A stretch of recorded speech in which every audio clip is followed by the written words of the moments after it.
Dulu kalau ditanya rumah kamu di mana, aku bisa jawab itu dengan mudah. Pangkal Pinang, tempat di mana aku lahir, aku tumbuh dan dibesarkan, serta tempat di mana keluarga aku berada. Tapi semakin besar, persepsiku tentang rumah itu semakin berbeda. Sekarang, setelah melewati beberapa hal, aku berpikir bahwa rumah adalah rasa. Rasa tenang, rasa nyaman, rasa pulang, rasa dimana aku diterima tanpa harus melakukan apapun. Halo, aku Hada Soraya.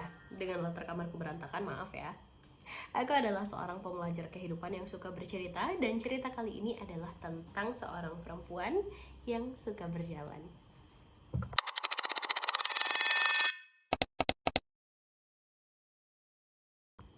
Tak kenal maka tak sayang, ayo kita kenalan dulu. Aku adalah anak pertama, cucu pertama, segala-segala yang pertama di keluargaku, bahan belajar pertama juga, dengan 4 orang adik.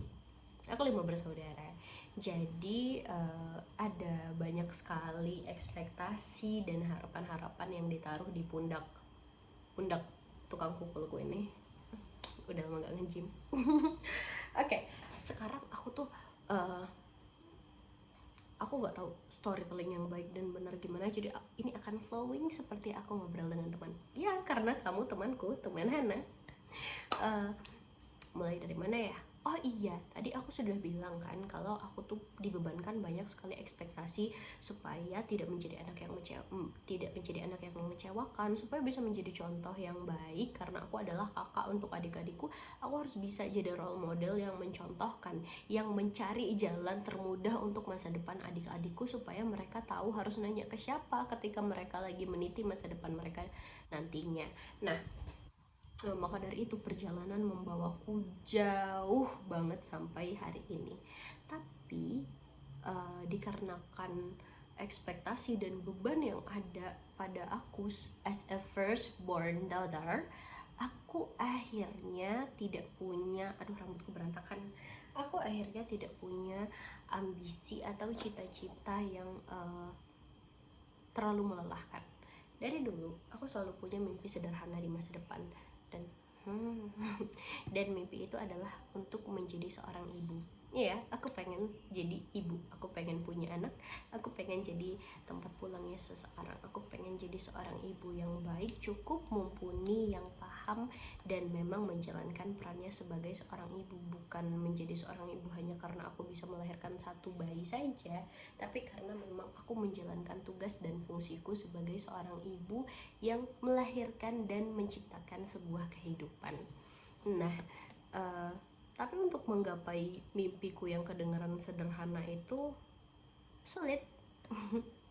Nggak semudah itu, karena untuk menjadi tempat pulang seseorang itu maknanya besar sekali. Maka ada banyak sekali bekal yang harus aku persiapkan, dan ada banyak sekali yang harus aku pelajari supaya aku bisa menjalankan tugasku sebagai ibu, sebagai rumah, sebagai tempat pulang nantinya. Dan inilah sekarang kehidupan membawaku ke berbagai perjalanan yang cukup menarik. Usiaku masih tergolong muda, 22 saja hitungnya, 22.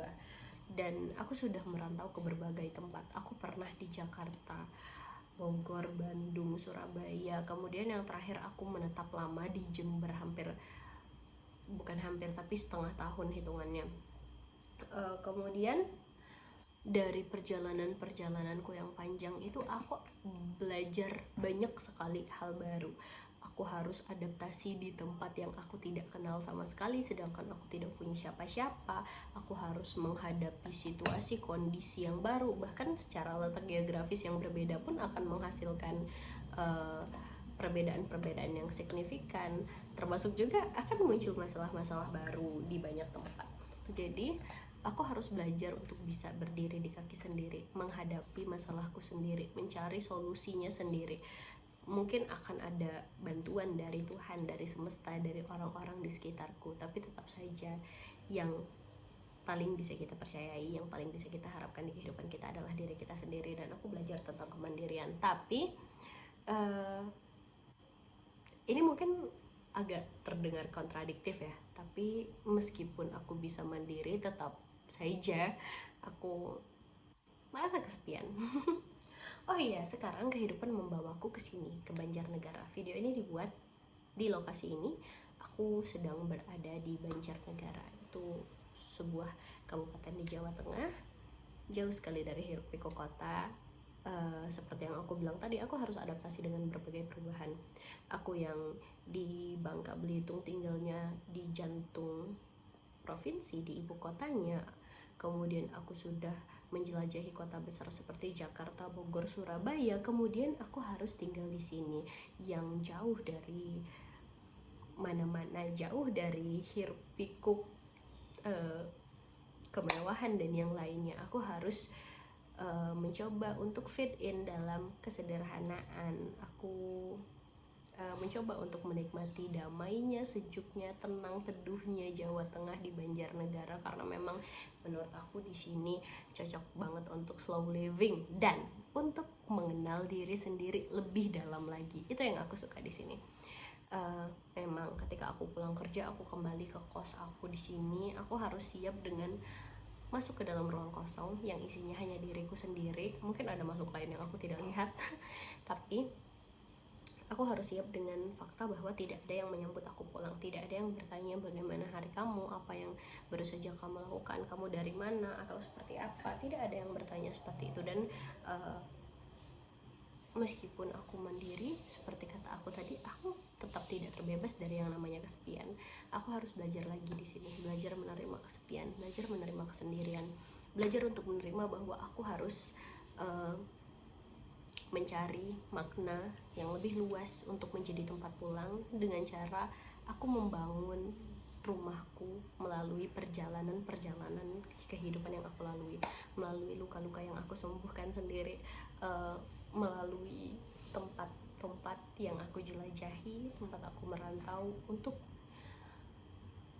belajar, bahkan di tengah kesendirianku, bagaimana caranya supaya aku bisa tetap merasa pulang. Dan ya, aku bersyukur sekali aku dapat kesempatan untuk kenal diriku sendiri jauh lebih dalam lagi, jauh lebih dekat lagi. Aku yang sama sekali tidak pernah membayangkan bahwa aku punya keberanian dan mentalitas yang sebesar itu untuk mendorong diriku pergi jauh dari keluarga, pergi jauh dari orang-orang terdekatku, tidak berada di zona yang nyaman dan familiar untukku. Ternyata aku bisa, dan aku baru mengetahuinya setelah aku melalui perjalanan yang panjang seperti ini. Aku bersyukur sekali punya kesempatan untuk itu. Dan aku masih punya mimpi yang sama. Aku masih anak Soraya yang sama. Mimpiku masih untuk menjadi seorang ibu. Aku ingin menjadi seorang tempat pulang untuk anak-anakku, untuk keluargaku. Aku ingin menciptakan rumah di masa depan untuk yang tersayang bagiku. Dan aku sedang memprosesnya sekarang, belajar sedikit demi sedikit untuk menciptakan tempat pulang meskipun dalam kesendirianku. Nah, aku akan terus berjalan dan menceritakan kehidupanku di sini bersama kalian. Tolong bersamai aku ya. Sampai jumpa di cerita selanjutnya.